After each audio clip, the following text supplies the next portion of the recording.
Hello, welcome back to Steps to Health Podcast. If you're new here, my name's Jocelyn. I'm a nurse working in Canada, and this is Steps Podcast. I call it Steps Podcast or Steps to Health Podcast. It's kind of both at the moment. This week, we are going to be talking about our gut health and how it actually links to depression. So throughout this episode, we're going to explore the deepest caverns of our body, the magical world of bacteria that lives inside of our intestines, our gut microbiota. How important is it? Is there a link between the health of our gut and our mental health? Are there lifelong implications about how we were born or what we ate during that first year of our lives? How can you help your gut flora flourish? Stay tuned to find out.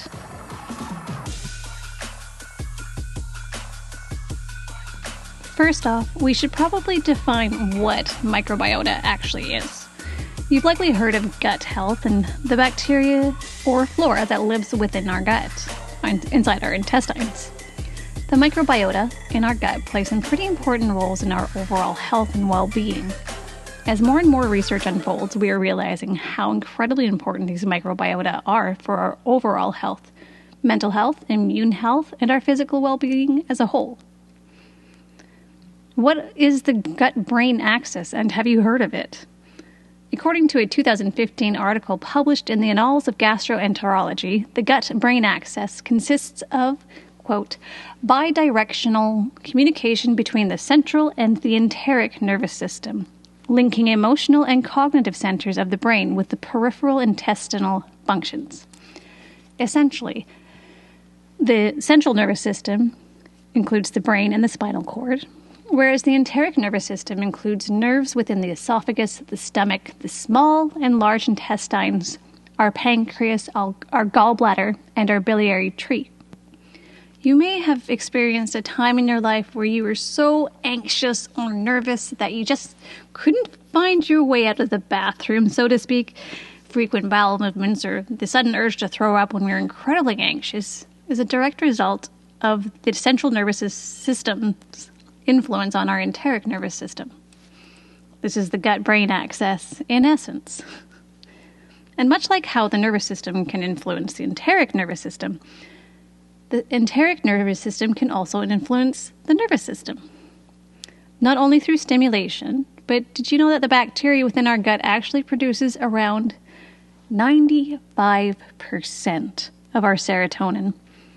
And you might know already that serotonin plays many roles in our body, from our behavior and mood to our somatic functions such as perception of the world around us, our attention span, our mood, our sex drive, our appetite, our ability to sleep, aggressive tendencies, and motor functions. Yep, serotonin can increase the contractility of muscles by increasing the rate at which the motor neurons are able to fire. To put serotonin's role into greater perspective, let's take a look at this for a second. Disrupted serotonin levels play a huge role in things such as major depressive disorder, schizoaffective disorder, even Parkinson's. So knowing the huge role that serotonin actually has in our body, you could imagine if we have an unhealthy gut flora balance, we're going to have an unhealthy serotonin level and possibly some mental health issues. A 2017 systematic review published in the Annals of General Psychiatry looked at multiple clinical studies. And the studies showed us that the use of probiotics have an effect on depression. Each study showed positive results. By taking probiotics for an average of 8 weeks, people were able to increase their overall mood and decrease their feelings of depression. Our gut can influence the development of other neuropsychiatric disorders such as schizophrenia, or autism, as well as anxiety disorders and major depressive disorders. Mental health, however, is just the tip of the iceberg when it comes to our gut biome. There are various studies linking our gut health to things such as ulcerative colitis, rheumatoid arthritis, type 2 diabetes, Parkinson's, and other metabolic disorders. So what influences our gut? Things that affect our microbiota include genetics, diet, short-term and long-term diet, how we are born, what we eat in that first year of life, our overall stress levels, medications, especially antibiotics, Infections also can play a role in our overall gut health.